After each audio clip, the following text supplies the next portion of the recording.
We're talking about CORTECONs. CORTECONs stand for Content-Retentive Temporally-CONnected Neural Networks. And they're a new neural network class, not just a single architecture, but a broad class that will enable us to do several different things. Now, this is designed to be an executive level briefing. That is, if you're making funding decisions about whether or not to go with CORTECONs as a research project. This can be executive tier inside the corporation, or even in an academic role, or if you are on the board, or if you're an investor. This is the kind of discussion that we need to have. Also, you could just be a master's, PhD level student trying to identify your thesis or dissertation topic. So there's a range of capabilities from very small scoped efforts up to fairly large endeavors that require one or more teams.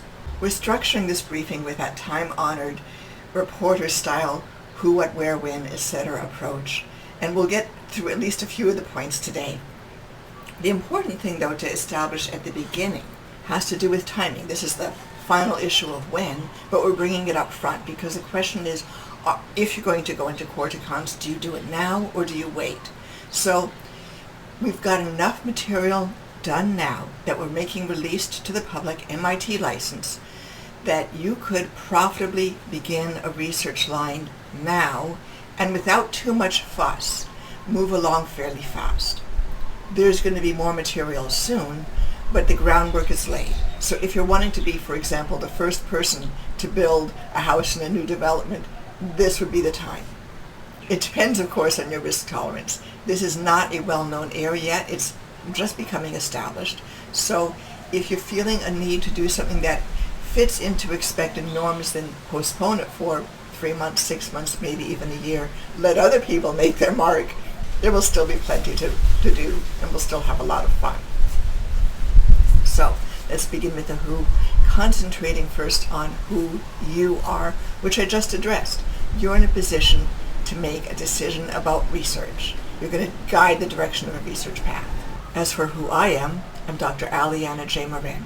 I'm the founder and chief scientist with Themesis Incorporated. I'm a serial entrepreneur, and I'm also a serial inventor. Back when I was working with a small company, my inventions received a total of $4 to $5 million of small business innovative research and also small business technology transfer research contracts and grants out of various government agencies.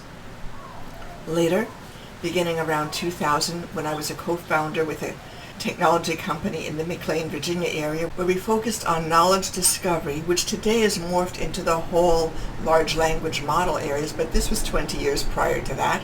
My research was the foundation for 3 patents and about $11 million of investment funding. So I'm personally following a path that I know very well.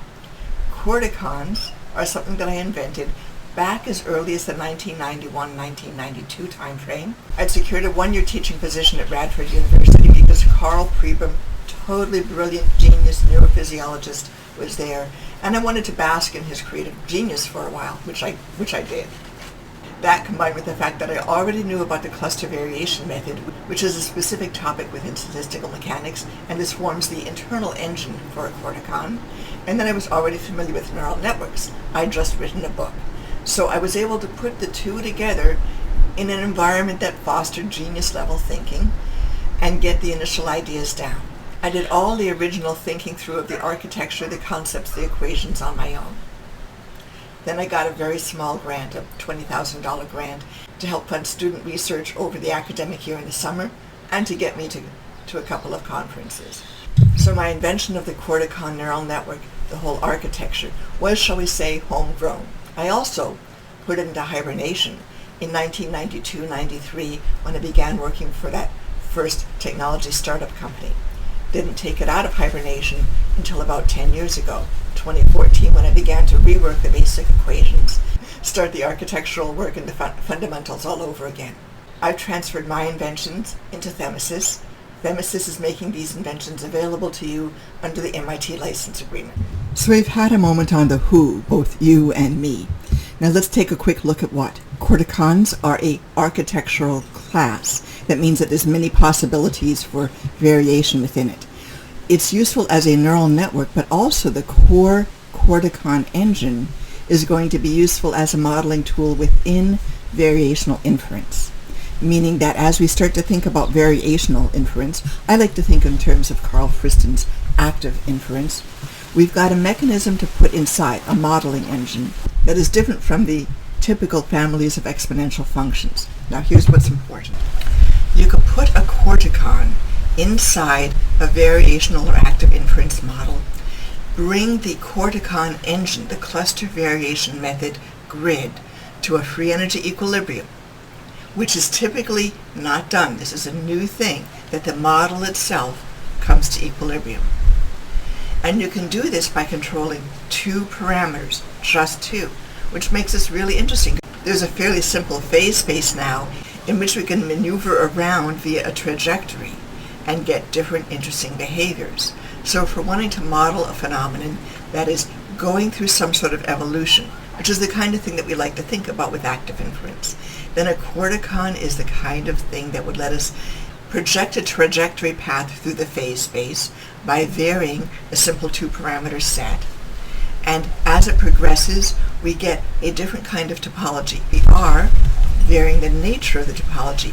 We're varying the nature and the kinds of clusters and the way in which clusters connect. This is an interesting, unusual phenomenon. Hasn't really been addressed or observed before. So we're experimenting. We're experimenting here with something very, very different. CORTECONs. First, as a neural network, they go into that category of androids dreaming of electric sheep. And secondly, as a tool for inference. In both of these realms, artificial general intelligence, or AGI. So that is the most simple nutshell version that we can give you right now of what a CORTECON is. In terms of where, let's talk about where we are in the evolutionary spectrum. The basic equations are known. We know how to define the free energy for a two-dimensional cluster variation grid and also for a one-dimensional grid. We'll start with a 1D grid, basically as training wheels while we get a handle on how these things work. We want to see how these parameters that we can vary match with variables inside the grid itself that describe the patterns and see what happens as we move towards a free energy equilibrium. So we've got that. We've got a new divergence measure that I invented, absolutely essential to getting things to work, but we'll totally discuss that in a different situation. It's much too technically detailed to go into that right now. The things that are not done. The phase space still needs to be fleshed out a bit. We've got the edges of the phase space mapped, but we still need to work on the internals. It's kind of like sitting down and cranking out a table of logarithms. It's arduous, but not conceptually difficult. So that's sort of a short project that needs to be addressed first. Then we're free to go in terms of building the architectures, both the neural network and the insertion into variation, and the insertion into variational or active inference. So that briefly addresses the where are we in terms of the evolutionary path of CORTECONs. At Themesis, we're developing a second-gen code and sharing it with you so that you can get a fast start. We'd love to have some company. Some of the code later and other things we'll be putting into a short course because we'd like to be able to take people through in a very measured manner. There are complexities and subtleties, of course. So a little bit of walking people through a very well-ordered structure will be useful. Okay, so we have discussed so far the who, the what, the where. Now we need to address the how and the why. So let's jump to the why. The why is if you want to do something that leads you towards AGI. We at Themesis are throwing our collective hat into the ring. We think that the fastest route to AGI is going to use CORTECONs as a baseline. 2 videos ago, we began to describe CORTECONs in terms of their architecture, their equations. We did a longish code walkthrough for just one element of the object-oriented code, but that was to get everybody started. For the 5 videos that preceded those 2, we were essentially constructing a problem statement to literature review, a context for building this yellow brick road that would take us to CORTECON City, so to speak. Let's progress rapidly to the how because the wind is picking up. Alrighty. If you want to work with us, contact us directly. We are outlining a full series of protocols that we've asked clients to go through before we engage with them on a formal basis, but do please go to the website The first step is to go to the About page. There's an opt-in form. Very first thing, opt in. Secondly, go to the Protocols page. You'll find some guidance. Thank you. It's been lovely to have a moment with you. And if you're interested in working with us on CORTECONs, please contact us. Have a lovely day.